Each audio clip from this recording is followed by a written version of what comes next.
Here.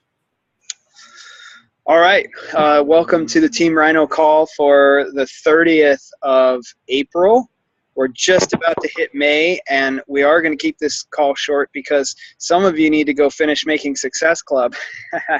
Some of you have 4 points, 3 points, maybe even 0 points, and there's still time. There's 4 hours until the time clock for April is done, so you have time to go follow up with some people. Not badger people, but follow up with people and see if you can get that last challenge pack sale in.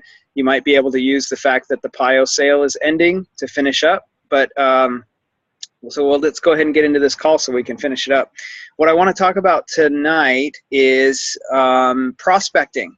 I think this is a really, really, really, really important topic, and the reason I think it's so important is because or the reason I know it's so important is because it's one of the ¡1 questions I get asked. How do you find more people to talk to? And the first thing I usually say to people when they say I've run out of people to talk to is I ask them if they really have run out of people to talk to, because the average person that says that they've run out of people to talk to hasn't actually run out of people to talk to. They've just run out of people that they feel like they have a good enough relationship with to talk to right now, and they're scared of the rest of the people. And it's the truth. Like some people have 600 friends on Facebook, and they have made a list of 40 people, and they've gone through 40 people, and then it's like, I don't have anybody else to talk to. I'm not picking on anyone specifically. I think I used numbers from an actual phone call with someone today, so that wasn't intended to pick on anyone, but it's the way that we do things. It's like, well, I talked to these 40 people, and they're the only ones that I could really think of that might be interested. And what you've done basically is you have made decisions for the other 660 people or 560 people on your list. You've made the decision for them that they're not interested in it, okay? Couple things about that. First of all, yes, you've made that decision for them, which is not fair to them. Secondly, you cannot think about it as you're just going to go take this person who you're not comfortable inviting to a challenge group right now and go invite them to a challenge group. You're going to go reconnect with that person. Okay, so you've got somebody who you're currently not comfortable inviting to a challenge group with, then go create the relationship, develop the relationship with that person until you are comfortable inviting them to a challenge group. I'll tell you what I did last year. I took my entire Facebook friends list, which at the time was 2,200 or 2,300 people, and I imported it into Yahoo Contacts. If you have a Yahoo Mail account, you can import your entire Facebook friends list into your Yahoo Contacts. And then I printed the whole 2,300 person list. And all I did is I went through the entire list, and as I went through them, I crossed off any coaches, or, I've got a bunch of friends who are coaches on other teams, blah, blah, blah, people that were definitely not prospects. I crossed them off. People who are already coaches on my team, people who are already customers, I crossed them off, or I went and said hi, But I went through the list, and I just would go to that person's Facebook page, next person on the list, go to their Facebook page, see what they've been doing lately, and then go say hi. Hey, you just got back from Mexico. That's awesome. How was that? Whatever their Facebook showed me, I just went and said hi. I was amazed when I did that. In the first 2 weeks after doing it, I had 10 Success Club points. And the reason was, not necessarily the reason like you would think I'm saying that for, but one of the things that happened that I did not expect was I would message people some kind of completely benign hello type of message, and they would message me back and go, hey, are you still doing that Beachbody thing? Like, they seriously would not even talk about what I actually asked them in the question. They would just ask me if I'm still doing Beachbody and say that they wanted to get involved. Like, 1 out of 20 would do that. Like, it was crazy. I had all these friends in there who had been watching me, who had been, all they needed was for me to reach out and say hello, and that was all they needed for them to say, I want to get involved in Beachbody, So I don't know if I even made it all the way through the 2,200 person list before I ended up starting over again and going back and trying to follow up. It was so overwhelming. It was like, I can't if I said I don't have enough people to talk to, I would be an idiot, because I can't even keep up with this list of people that I have. Maybe you don't have 2,200, maybe you got 600, but I guarantee you won't even make it through the 600 without feeling overwhelmed with the number of conversations that you're having. Okay, so that's one thing that you can do. Now, on top of that, you will run out of those 600 people at some point if you're diligent about going through each one of them, right? You will run out of them. But what most of us are doing is we're making a mental list of 4 to 5 to 10 people. This is part of what he talks about in GoPro. We're making a mental list and then going, okay, well, I talked to those people, now what?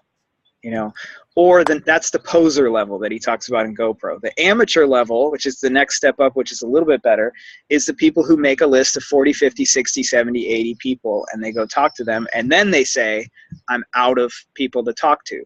The pro is the one who continually adds people to their list every single day, even when they're not out of people to talk to. Okay, you intentionally add people to your list of friends, to your networking list, to the people that you intend to at some point prospect every single day. So a great goal is to add 2 people to your list every single day. So that means become friends with them on Facebook, get their email address, add them to an email list you have, be in touch with them in some way. You're making 2 new contacts that you can talk to every single day. There's lots of ways to do that. Okay, I'm going to give you just a couple of the things. First of all, online ways, right? What are the things that you actually like to do? I was just talking to someone on the phone just a couple of minutes ago, and one of the things that I talked about was that a lot of people think when I'm trying to find people to add to my network that it's like walking down the street and someone walks by you and you need to say hi and then somehow get their contact information. That's not what we're talking about. Like, if that happens and you say hi to someone on the street and you end up hitting it off and get their contact information, great. Or your barista or your cashier at the grocery store or any of those things, that's all good. But the places where you really want to be prospecting, the place or connecting with people so that you can add them to your list so that at some point you can prospect them, is in influence groups. Groups where you can be an influencer or eventually become an influencer. So where are those? Those are the places where people are that are like you. So for instance, I'll give you an example for me. A great place for me to add people to my contact list is at the monthly Tri-Club meetings in my area, because I'm known in the Tri-Club community for teaching swim lessons, for teaching run lessons, for being a triathlon coach, for being an Ironman, for being an influencer in that group. And when I go to those meetings, I know the president of the Tri-Club, and I know all these people personally, and I get to meet all the new Tri-Club members that are coming in. And because I'm an influencer in that group, those are easy contacts for me. I can start conversations with them. We have something huge in common that we can talk about. It is not a problem to get contact information, to become friends on Facebook, to get new contacts through that Tri-Club meeting. And that Tri-Club grows every year by 100 people. So there's 100 people I could meet every year if I just went to that Tri-Club meeting once a month and met those people and stayed in my influencing group. It could be anything that not fitness related. If you like to knit, if you like to, if you really like Star Wars, and there's one of those crazy Star Wars groups in your area where everybody gets together and dresses up like stormtroopers, go to those places. If that's you, if you're the guy who likes to dress up in stormtrooper outfits or put Leia buns on in your hair or whatever, go to those meetings and meet those people who like to do those things too. Those are your influencing groups. Okay, so online you can find groups on Facebook that do those things that you like to do, and you can find like pages on Facebook that do those things that you like to do, communities on Google Plus that do those things, Instagram feeds that where people, or hashtags in Instagram where people do things that you like to do, ride horses, whatever it is. I don't know anything about Snapchat, but Twitter, I'm sure you can do the same thing with hashtags, right? Actually, Twitter started hashtags, so I'm sure you can. But find the people that are doing what you're doing. And so now you think, what do I do in a group? What do I do in a like page? Okay, on a like page, go to the like page that you liked every day and look at, or every couple of days, and look at what that like page posted. Then look at the comments on the post, and if there's a really intelligent and interesting comment, reply to that comment and compliment them on their comment, or talk with them, have a dialogue with that person on what they said about the post, right? Don't post a link to your website. Have a dialogue with that person about the thing that that post was talking about. And if you guys hit it off, they're going to probably accept your friend request, right? Now you've got a new friend who likes one of the things you like, who had an intelligent comment about that thing. So, you know, you guys can hit it off. Okay, that's a way. Same thing in a group. If you join some random large group of people who do some certain thing, don't go in there and just randomly friend request a whole bunch of people. Interact with people, and the ones who interact back are going to accept your friend request. The other ones are, if you just friend request people, are gonna be like, who the heck is that? I don't even know who that is. Okay, so create relationships. And how hard would it be to every day find 2 new people in Facebook that have some of the same things as you, that you could have a quick dialogue with and then become friends with? I don't think that would be that terrible if you had that as part of your routine to do. And if you do 2 new people every day, that's 700 people plus every year that are added to your network, right? Okay, so now in-person stuff like my Tri-Club meeting that I talked about, there's a couple other ways that you could also network on purpose, is what we like to call it. That's what GoPro talks about, is networking on purpose. So you are finding people in influence groups on purpose. One of the ways that I've been telling people on several phone calls, private phone calls with me, I've recommended joining a Toastmasters group. If you don't know what a Toastmasters group is, it's a group where people work on their public speaking. So the group gets together. I don't know exactly how it goes, but because I've done other things where you have to public speak, but not Toastmasters. But from what I understand, you basically get together and maybe there's 1 or 2 people that give a public speech every week at the weekly meeting, and then everybody critiques them and gives them feedback, and you get better at public speaking through it. Now, here's the interesting thing about something like Toastmasters. I'll go through a couple other kind of groups that you can do that are similar to that. But just about anything like Toastmasters or any group that you get into, you're going to have all different kinds of people in that group, right? You might have a lawyer who wants to get better at public speaking in there. You might have an insurance person. You might have a secretary. You might have, who knows who you've got in that group, right? And if you think about them networking through that group, like let's say you've got an insurance guy. How many people, let's say a Toastmasters group is 25 people. Out of 25 people, how many people in that group need new insurance, or to change their insurance, or to upgrade their insurance, or get some new kind of insurance? Maybe 1, 2, maybe 3. You know, that would be a lot out of a 25-person group that feels like I need to change my insurance. And this guy in my Toastmasters group is pretty cool, so maybe I'll do some insurance work with him. Now, what about you? How many people out of 25 want to feel better when they wake up in the morning, want to lose weight, want to be more energized, want to be healthy? Like 25 out of 25? I don't know, like all of them, right? Some of them may already have that and may already be doing something about that and might not be interested in what you have, but every one of them wants to feel healthy. Every one of them wants to feel better. And from my experience in groups like in our country, at least, the groups that in my area that I've been in, I remember when I was in a Business Networking International group which BNI, as they call them, for about 8 months or so. Half of that group was on Shakeology or a workout program by the end, even though that wasn't the point. It wasn't to get the group on Shakeology. The point was for them to give referrals to me. But everybody in the group needed what I had, right? So in Toastmasters, you're probably just within that group going to meet people who need what you have, plus you're going to get better at public speaking. So look into Toastmasters, look into Business Networking International, look into local groups of people who do what you do, like tri-clubs, running groups, whatever it is that you do. There's things called like Friends of Facebook. You can go to on meetup.com, find groups where you can meet together with people. And then there's the other ones, like I think a really huge one that people really miss out on is parents of your kids' friends, right? Like a lot of people, the kids come over or whatever, and they never create relationships with the parents of their kids' friends, right? Like, I want to know, first of all, I want to know who the parents are of my kids' friends, but what a great, I mean, how much do you guys have to talk about? You go to the same school, your kids go to the same school, they're the same age, you know, like, become friends with these people, you know, that's a great way to network. So make a point of on purpose networking with the friends of your kids and their parents, right?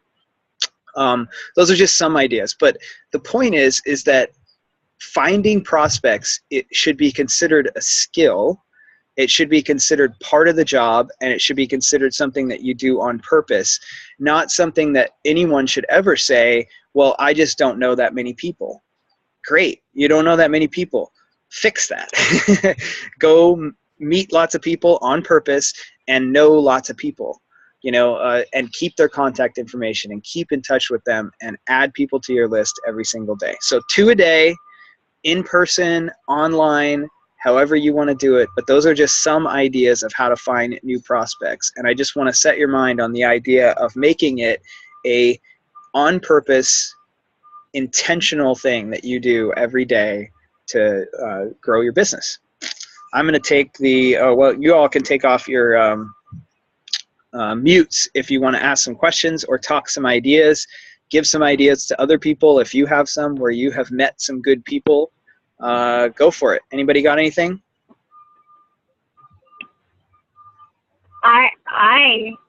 I just talk to people. I like go on their pages and I say happy birthday, and I like try to do like short interactions that way.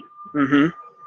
That's actually a really good, that's a good point. You know, I get on and off of that, but if you just, I actually had in my calendar or in my to-do list for a long time, a reminder for me to just go into Facebook and wish the people happy birthday that have birthdays that day. You know, Facebook tells you so-and-so and 7 other people have a birthday today or something like that. It gets kind of crazy when you get 2,000, 3,000, 4,000, 5,000. It's like, I have 12 friends who have the same birthday. but you just go, I mean, it's really simple to just go through and say happy birthday, happy birthday, happy birthday. And a lot of times people will respond back and be like, oh yeah, thanks. How's everything going for you? And now you've got a conversation started with someone who you know, haven't talked to in a while or whatever. That's a good point. Yeah. Was that Brooke? Yeah, that's Brooke. Okay. I thought I recognized the voice. What else? I just try to have little, I mean, even if I'm not comfortable reaching out to people right away, like I try to comment on their things, and then pretty soon it makes, like, just saying good job or something simple, cute kids, you know, whatever, and it sort of starts to build more of a relationship. And that way, when I do want to just go say hi and send them a message, it doesn't feel weird. Right. Right. Yeah. Interacting with people's stuff is an excellent one. What about finding new people that you can't comment on their stuff yet? Like, how do you find new Facebook friends? What are some of the ways? I look at the suggestions. Go ahead. Who was that? Kayla? Yeah. Go for it. Well, you know, so as I get more friends, more people are suggested to me as friends. Mm-hmm. So I go in and look at those. I look at, if I can look at their pages, I look at them. I look at who we have in common, and then I friend request them and send them a message. Okay. So you're looking at the friends that Facebook is suggesting to you, suggested friends. Yes. Yeah. Be careful with those. But those are good. That's why I go in and look at mutual friends, and I do a little research. I don't just yeah. I'm not woo, sure. Yeah, I've had some interesting suggestions from Facebook, that's for sure. Yeah. But that is a really good way. You know, like if I see, so for me, if I see 57 mutual friends on a friend suggestion, they're probably a coach on another team. And so, you know, like they've got a bunch of Beachbody friends. They're friends with Carl Deichler, Jeff Hill, you know, like, okay, move on. But I see like 2 mutual friends, I'll click on them and I'll be like, who are the 2 mutual friends? Okay, they're not coaches. They're not Beachbody people. They're just 2 mutual friends. What does this person do? Oh, they're a triathlete too. Okay, friend request. There's a new person to talk to, you know? Yeah. Hey, I saw you're friends with so-and-so. How do you know them? You know, whatever you want to say. Are you part of the Tri Club? Are you part of this? Are you part of that? You know, whatever it is, then you can start a conversation with them. It's a great way, though. Suggested friends. What else? Other ways that you find new friends to either in person or on Facebook. New friends, new contacts. Wear and share. Wear and share. That's a good one. Yeah. So that's the problem with the idea of the barista, the grocery checkout person, the person walking by on the street, you know, saying, oh, that's my way of, you know, I just need to say hi to more people. The problem with that compared to an influence group, like a tri group for me, is that there's no context with it, right? Like, who are you compared to the other person that's walking 10 feet behind you? You know, there's not a lot of context. But when you have a P90X shirt on or an Insanity jacket on, an Insanity instructor jacket, I remember I signed up a coach from Trader Joe's one day because I was wearing my Insanity jacket, and she was like, oh, Insanity, I love that program. You know, now there's context, right? And so I was able to be like, oh, I teach a live Insanity class over at Bremerton. And she was like, oh my gosh, really? You know, like, I didn't even know they had a live version. And I was like, oh yeah, and they just came out with Insanity Max 30 or whatever. I can't remember what time it was. Maybe I talked about Asylum. And we were able to set an appointment to meet the next day and talk about coaching. And then she signed up as a coach. And then she quit, but she did. But she did, like, wear and share is what got me that meeting, right? I mean, if I didn't have that wear and share on, what would I have done? Been like, oh, you have a really nice sweater on, you know, like, what? There's no context. Like, you can talk about the weather and stuff like that, but the context of wear and share makes it really easy. It's very similar context to being at a tri club meeting when you're a triathlete.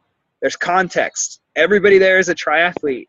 At the store with no talk about Insanity and wear and share, the context is harder. It's not impossible. It's just harder, right? So yeah, wear and share is a great way to create that so that you can have an advantage. Because how many people know P90X, know Insanity, know, and will comment on those things? Lots of people. What else? Other ways, other ideas and thoughts? Mm-hmm.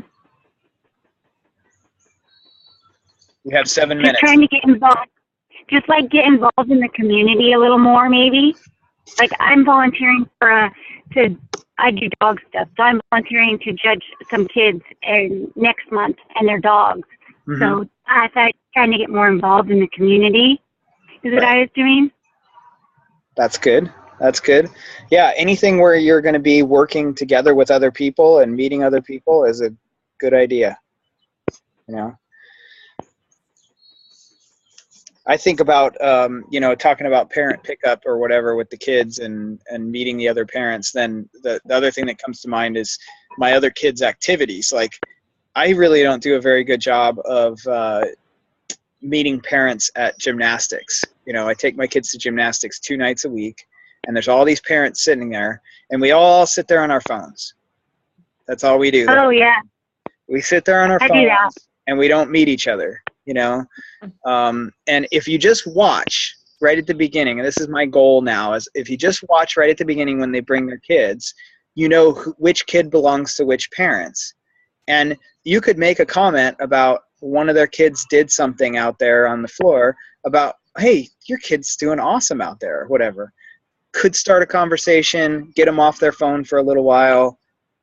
And maybe it takes, you know, I go there every week, twice a week, and it's the same parents. You don't have to make a sale on the first week, but you could compliment their kid one week And then the next week they could compliment your kid because that's the nice thing to do, right? And you become friends, you know? You become friends and you start talking every week, and then they're like, well, what do you do? And what do you do? And, oh, yeah, well, I work at the shipyard. Oh, well, I'm a beach body coach. What's that? You know, I mean, it's just, instead of sitting there on your phone, you know, because my mindset a lot of times is I'm sitting there on my phone working. I'm like, oh, this is an hour when my kids are occupied and I can check my notifications and I can post something in this group and I can do something in that group.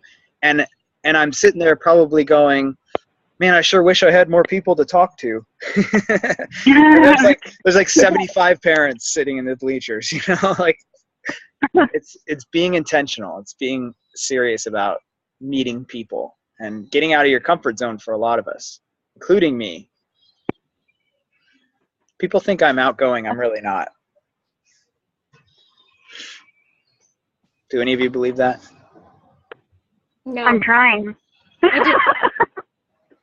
I'm seriously not. Like, I mean, I'm not like if you're around Lisa, like Lisa makes me look like a complete introvert. That's true. Right? That is true. She can start up. Lisa is the master of starting up a conversation. Right. In person. Right. See, now I'm not very good at that with no context. With no, like, if I know somebody, I don't mind talking to people I know, or that I like have something that I can, you know, like, oh, that person has the same running shoes or something. But when there's really no context, she's just like, she can find context anywhere, you know? She creates it. Yeah, she creates the context. I know. It's crazy. I seriously feel like an introvert when I'm around her. And sometimes I see what I watch what I do and how I act. And I'm like, I actually am somewhat introverted in a lot of cases, you know? But I push myself to get out of that because it's what I do. You know, you have to do it. So 3 minutes left. Anything else? No. All right. Well, I hope that helped you guys at least a little bit. And I think for next time, if you're going to be on the call live, if you would bring some of the things that you worked on over the next week to give more ideas to the team. So if you come up with something or do something over the next week that brings you some new contacts, not necessarily sales, but new contacts, bring that to us, and maybe we'll talk about that. Someone can remind me to talk about that at the beginning of the call. We can talk a little bit about that, and then we'll get into the next skill, which I think is following up with people. So thank you all for being on tonight.